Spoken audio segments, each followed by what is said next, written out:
Picture the blistering heat of a Texas August. NFL training camp is in full swing. The pressure is suffocating. And right in the middle of the practice field, one of the most elite, highly compensated wide receivers on the planet is tracking deep balls and running complex routes with a dark, porous mesh net completely covering his face. He is literally practicing blind. It's an incredibly bizarre cinematic visual that immediately stops you in your tracks and demands an answer. Why on earth would a 27-year-old superstar intentionally handicap his own vision during the most critical preparation period of the entire year? Well, you're about to find out that this isn't some cutting-edge sports science fad. What we're actually looking at is a highly visible, incredibly physical manifestation of a standoff. A standoff between a frustrated franchise player and his billionaire owner.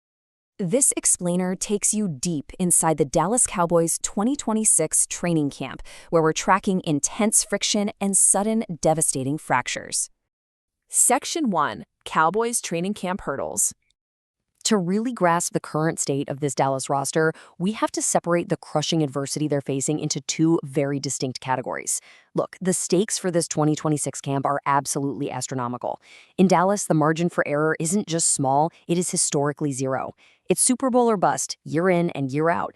And what's fascinating, and honestly pretty alarming if you're part of this fan base, is how two massive hurdles are running completely parallel right now. On one side, you have organizational friction. This is the off-field drama, the completely avoidable tension born out of sheer stubbornness, massive egos, stadium architecture, and public shots fired through the media. And then right next to it, you have the physical setbacks, the unavoidable, brutal reality of professional football that literally takes key players off the field in the blink of an eye. The psychological weight of navigating this petty, avoidable drama while simultaneously watching your teammates get carted off to the medical tent, it's immense. So let's start with the friction. Section 2. CeeDee Lamb versus sunlight. It sounds absolutely ridiculous at first, right? CeeDee Lamb battling the afternoon sun. But this is genuinely one of the most intense organizational conflicts unfolding in the league today. To understand exactly why a premier athlete is wearing a net over his head in 2026, we have to rewind the clock. Let's look at this timeline.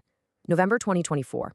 The Cowboys are at home, inside AT&T Stadium, locked in a brutal late-season war with their most bitter division rivals, the Philadelphia Eagles. You already know what happens when these two meet. The tension in the building is thick. Playoff seeding is on the line. It's a late afternoon kickoff, and the sun is sitting low in the Texas sky, just pouring relentlessly through those massive, iconic glass windows of the stadium. Lamb runs a brilliant, crisp route into the end zone. He completely shakes his defender. He is wide open. Dak Prescott throws a simple 3-yard pass his way for what should be a guaranteed momentum-shifting touchdown. But as the ball approaches his hands, it completely vanishes into the blinding glare of the sunlight. Lamb drops the pass. It was a massive, highly publicized mistake in a crucial, nationally televised window, entirely dictated by the environmental design of the building itself. A uniquely devastating PR nightmare. Fast forward to August 2026, and that lingering, festering frustration has birthed the most unusual training method we've ever seen. So let's talk about this mesh net. This isn't just a simple blindfold you'd use for sleeping. It's a highly specific, porous material designed to severely restrict visibility, while just barely allowing him to navigate the field without crashing into people. He is actively, intentionally simulating the exact sensory deprivation of that agonizing November 2024 drop. He's out there forcing his brain and his hands to react to a football that he cannot clearly track with his eyes, all while baking in the 100-degree Texas heat. It's an extreme, almost obsessive adaptation to an environmental hazard. But honestly, when you look closer, it's more than just practice. Let this deliberate act really sink in for a second. It is a deeply symbolic, highly visible protest right on the practice field. And this brilliantly captures the simmering tension. Listen to Lamb's own words on this, because they spread like wildfire for a very specific reason. Quote, "I gotta practice catching without seeing the ball. My owner refuses to fix the issue with the sunlight coming into the stadium, so I gotta adapt." End quote. Notice the stark, incredibly sharp contrast there. It's a classic say-do scenario. He isn't just complaining to the microphones in the locker room. He is doing something incredibly difficult, incredibly uncomfortable on the grass to compensate. But in doing so, he's pointing a massive, unavoidable spotlight directly up at the owner's suite. It is exceedingly rare in today's NFL for a star player to so directly, so publicly call out his billionaire owner over the literal architecture of the team's stadium. He is publicly broadcasting that he has to handicap his own training because the organization flat out refuses to address a structural flaw. Section 3. Jerry Jones stands firm. Now we have to flip the perspective and see how this escalates from the top down. Because in Dallas, the owner's box is never, ever quiet. Jerry Jones is absolutely not known for backing down from a challenge, especially when it concerns the billion-dollar palace he built from the ground up, his very own modern-day Roman Colosseum.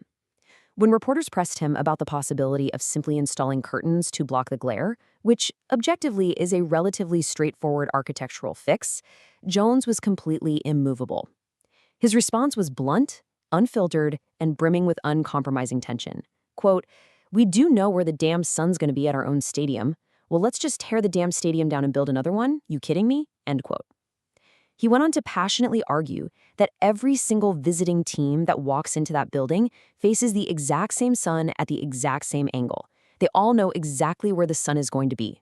Consider the sheer immovable stubbornness at play here from both sides. On one side of the facility, down on the grass, you have a premier star player feeling so utterly unsupported by his home stadium's environment that he resorts to wearing a literal net over his face in the sweltering August heat. On the other side, up in the suites, you have an owner who views a simple request for curtains not as a football adjustment, but as a personal insult to his stadium's visionary design. He chooses absolute refusal over a practical game day compromise. It is the textbook dictionary definition of organizational friction. But as with all things in football, to get to the truth, we have to look past the drama, past the spicy quotes, and look at the actual undeniable data on the field. Section 4. The Home Field Paradox. And this brings us to a really fascinating shift in the narrative. We know the sun was a critical issue in that isolated November 2024 game against Philly. We know it's causing a massive headache and friction right now in 2026. But let's take a step back and look at the objective reality. I want you to keep this central question in mind as we go through this. Does the sun actually hurt CeeDee Lamb's performance at home? Is AT&T Stadium genuinely a competitive disadvantage for him? Or was that Eagles game simply a highly scrutinized, incredibly unlucky anomaly that has been blown vastly out of proportion by both the player and the media echo chamber? Well, let's let the statistics answer that for us. The numbers reveal a massive, undeniable plot twist to this whole saga. Despite all the public complaints, despite the sensory deprivation net, and despite the infamous drop in the glare that started it all, CeeDee Lamb is actually significantly more dominant when he plays at home.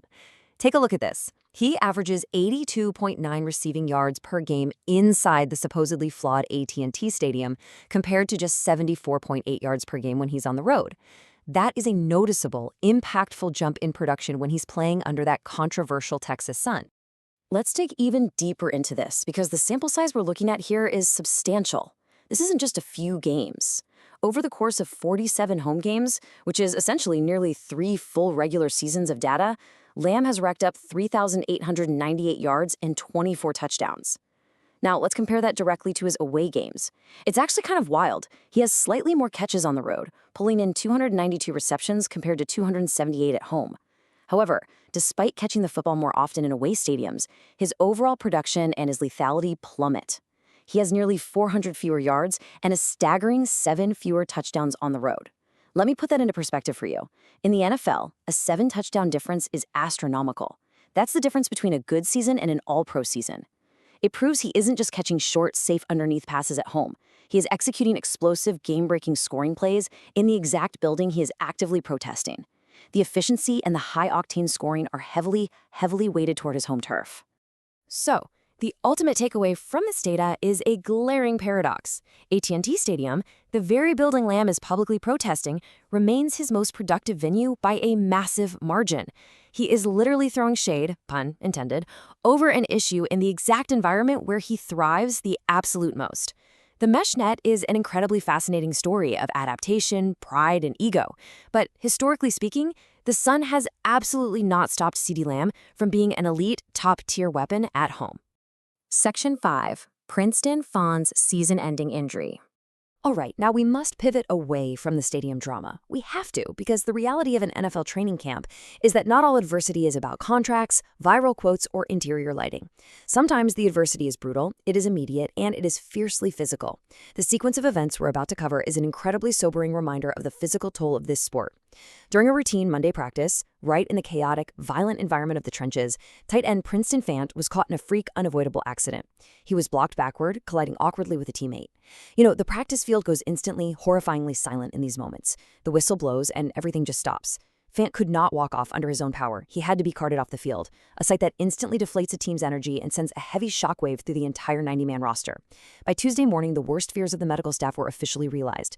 Head coach Brian Schottenheimer stepped to the podium with that grim look every coach hates, and he confirmed the devastating diagnosis: a torn anterior cruciate ligament in Fant's left knee. The clinical, unbending facts are that Fant will undergo surgery in the coming weeks, which kicks off a grueling, months-long, completely solitary rehabilitation process, and he'll do it far away from the spotlight, far away from the cameras. There is no quick fix here. There's no mesh net he can put on to adapt and get back out there. It is a hard, finite, undeniable medical reality that changes a man's career trajectory in an instant. And that brings us to the absolute harshest number of this entire explainer: 2026. That is the season Princeton Fant just lost. Gone. Before a single meaningful regular season game was played, before the stadiums even filled up, his entire year was completely erased by a single awkward collision on a practice field in August. It's a brutal pill to swallow. The consequences of a moment like that go far, far beyond just one player's personal tragedy. The Dallas tight end room now faces an immediate, highly urgent depth crisis. Pro football is a ruthless game of attrition, and losing a physical piece of your blocking and receiving scheme this early in August forces the offensive coaching staff to severely scramble. This isn't just about tweaking a few plays on the whiteboard. The front office now has to furiously scour the waiver wires. They have to look at poaching talent from other teams' practice squads. They have to burn incredibly valuable resources, salary cap space, and critical practice reps just to get their depth chart back to baseline. The structural integrity of the entire Cowboys offense takes a massive, unexpected hit, all from one bad step on a Monday. Which leaves us staring down this massive, looming question as September rapidly approaches. How will these dual parallel storylines actually impact the Dallas Cowboys when the regular season games finally matter? On one hand, you have the highly publicized, ego-driven distraction of CeeDee Lamb's ongoing battle against the very architecture of his home stadium. And juxtaposed right next to it, you have the very real, silent, roster-depleting devastation of losing players like Princeton Fant for the entire year. Can a championship-caliber team successfully manage the deafening noise of organizational friction while simultaneously plugging the literal physical holes on their roster? Can they survive the drama and the damage? The answer to that question will absolutely, without a doubt, define their entire 2026 campaign. That wraps up our deep dive into the friction and fractures defining this Dallas camp. If you want to stay ahead of every crucial, game-changing storyline breaking across the league, make sure you subscribe to NFL Nexus right now. Like this video and jump into the comments below. I really want to hear your opinion on this. Should Jerry Jones just swallow his pride and buy some curtains, or is CeeDee Lamb vastly overreacting to the Texas sun? Let me know. And hey, if you love this level of cinematic, documentary-style analysis of the sport, consider supporting our work by becoming a channel member today. Thanks for watching, and we'll see you in the next explainer.